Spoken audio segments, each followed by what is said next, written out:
Beds, Hearts and Bucks. Coming up between now and 3, John Proctor.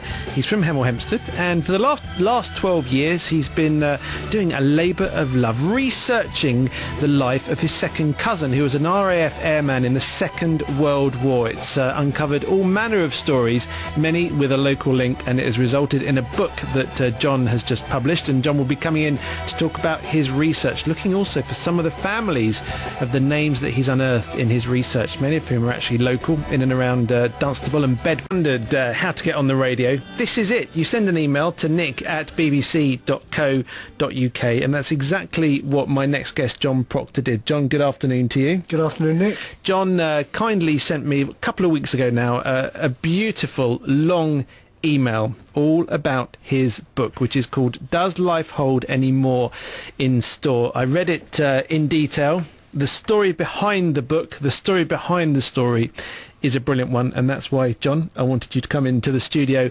today. If you've got something you'd like to talk about here on the show here in the afternoons on BBC Three Counties Radio, do as John did. Drop me an email, nick@bbc.co.uk.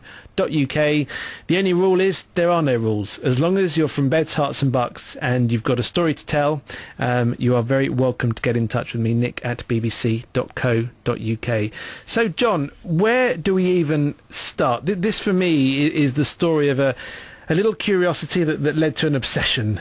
Yeah, when we were kids, we used to go and visit our great aunt and great uncle in Southall, and there were no signs, physical signs in the house that they'd ever had a child. And when great uncle John died, the house was cleared quickly, and lo and behold, a logbook turned up, pilot's logbook, which belonged to my father's cousin Jim. Obviously my father remembered him, but it sounds strange now that although they lived 25 miles away from each other, they only met up once in a while, high days and holidays. And no one had told you that he existed? No. So you grew up seeing this house with not the slightest sign of a child being there? No, it was quite a quirky house. Uncle John was quite a character. He had airliner seats in the front room as easy chairs. There was a wooden propeller boss on the wall. That qualifies as quirky, John, I have to be honest. Yeah, he was a character, but Jim was never mentioned. There were no photographs of him as far as I can remember. So it wasn't even a case of you knew he existed but no one spoke about him. You had no idea he existed. No, until the logbook materialised. No. So the logbook materialised. You've got it there. Do you want to pass it over to me here? I feel honoured to even touch it. So it's the Royal Canadian Air Force Pilots Flying Logbook, and the name on the front is, help me out because it's J.K. Ives. J.K. Ives, there we go, with a number. I think his number was 188628. Does that sound right? 138. Yeah, 138, yeah. So you discovered this logbook. Let me describe it. It's a hardback book. It's like the notebooks that you buy when you like from a stationery shop. They've got that sort of slightly rough texture to the front. Opening it up, yellow pages. So it's not the yellow pages, but what I mean by that, the pages are yellow, and even just opening the first page, it's just screaming history at me. When you first saw this logbook, what did you think? And actually, sorry to interrupt you before you've even answered, but the very first thing you see is a stamp detailing his death. Yeah. Well, what I do with the book is I normally go to the last page. So if you flick through to the last page, it shows all Jim's record of service and what aircraft he was flying. But then if you go back through the book, Nick, you'll come to the last entry. Here we go. I'll just let you I think you need to keep going a little bit. All the operations Jim flew were written in red. His handwriting was meticulous. Absolutely meticulous. And unfortunately the last entry is written in somebody else's hand, and from memory it says missing. Yep, it's exactly what it says. Death presumed. Death presumed, yeah. I have to be honest with you, I feel kind of moved flicking through this book. I don't know the character involved personally. I've read the book, so I've got to know him a little bit. But when you talk about history, and I think when you wonder about the importance of history, why it's important to us, when you see history like this that I've got in my hand now, that tells you how important history really is, because it was real people. Yeah, this is what sort of drove me on, because I've read a lot of history books, and they're normally about famous people. But Jim wasn't famous. He was just... I don't think there was anything such as a typical pilot in the Second World War, but he was just an ordinary average bloke. I think most of the assessments throughout the logbook are average. I think, and what a shame that he was regarded as being average skill, and he was really amongst the elite. Although he was a grammar school boy, he worked hard. He must have done reasonably well during his pilot training, because the washout rate for his course was nearly 50%. So, he can't have been a mug. It was interesting recently, because we had Louise Berridge in the studio, who's written a historical novel about the Crimean War. And although it's a different war 100 years prior to this war, she was saying very much the same thing. And she wrote her book through the eyes of an average footman, and she said that historically we tend to look at wars through the eyes of the glamorous characters, the leaders, and yet there are all these, dare I say, unglamorous characters, meant in the politest possible way, who are the ones really actually fighting the wars. Yeah, which is why I'm so interested in the lists of names, because they're all, virtually forgotten, or their stories have been forgotten, and each man had got his own story. If you've got a similar story to share with us today, with myself and John Proctor, do get in touch with the show. I'd love to hear your stories. Maybe you discovered a relative that you didn't know existed.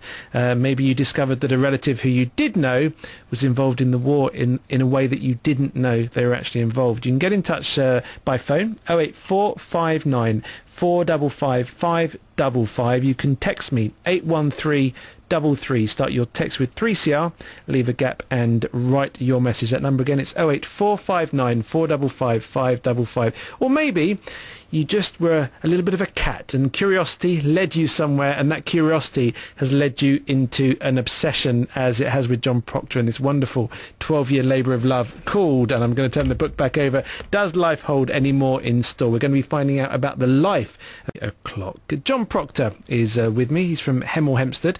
He got in touch with me. He sent me an email, nick@bbc.co.uk, to tell me about his book. This book is called Does Life Hold Any More in Store? John, we got up to the part of the story that you discovered this beautiful logbook, which I've been flicking through during the arithmetics, and I'm taken by how immaculate, how beautifully written it actually is, and also how it brings a life to life.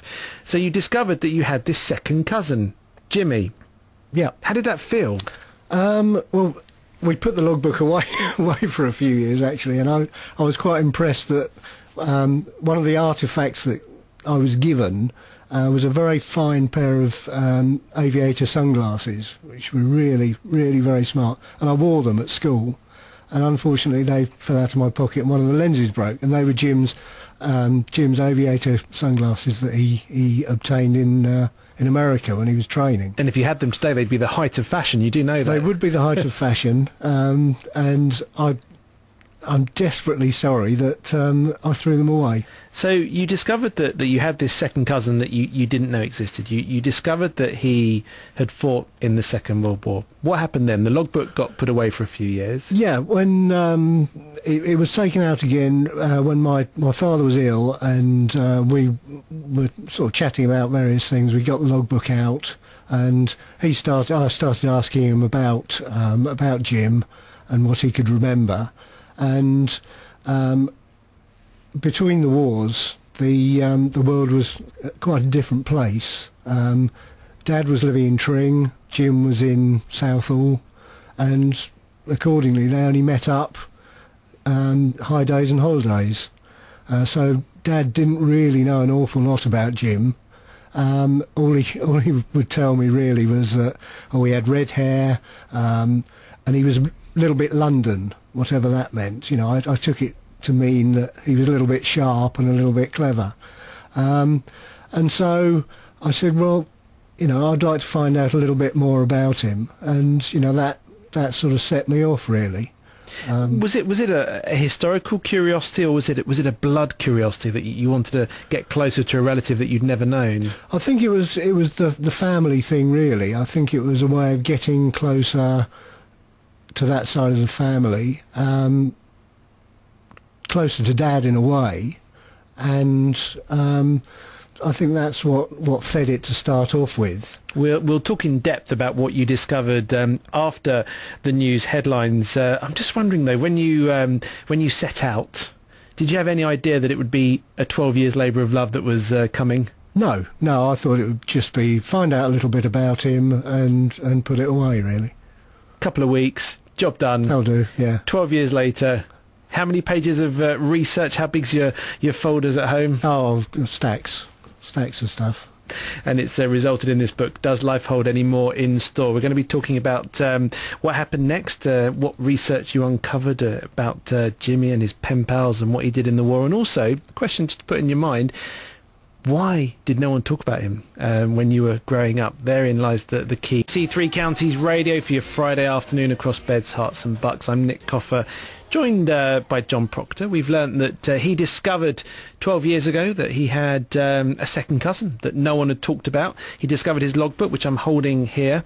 It's a very evocative and emotional logbook. Discovered that this second cousin, Jim, or Jimmy, had been in the RAF, and it led to a labour of love that's led to a book called Does Life Hold Any More in Store? Just before we go back to Jim's story, I was just asking you during Mike and the Mechanics what it is you do, and we focus quite a lot here in the afternoons about changing careers and changing tack. You really did that, didn't you? Yeah, by training I'm a building surveyor, chartered building surveyor, although now lapsed. And about the same time as I started the research, I changed careers. I'd been self-employed for a few years, so it was relatively easy to do the switch over. But for the last 12 years or so, I've been making stained glass and traditional LED lights. So slightly different. A complete career change. Let's get into the nuts and bolts of this story. So first of all, why did the family not talk about Jimmy? I think partly because they didn't know very much about him. He was in London, and there was this idea that his aircraft had come down in the sea, and that was it. Why did his own parents have no photos or memorabilia of him? I think it absolutely broke Auntie Mabel's heart. She brought him up mainly because Uncle John worked for McAlpines. He worked abroad quite a bit. He was very proud that he helped build a bridge out in Thailand, or Siam as he referred to it, and he was presented to the royal family out there. But I think Mabel had Jim around her all the time. He was an only child, and I think she doted on him, and I think it was all too much for her when he died. And hence having no trace of him around her house. So you discovered this logbook. You didn't realise it was going to take you 12 years to get to the bottom of it. No.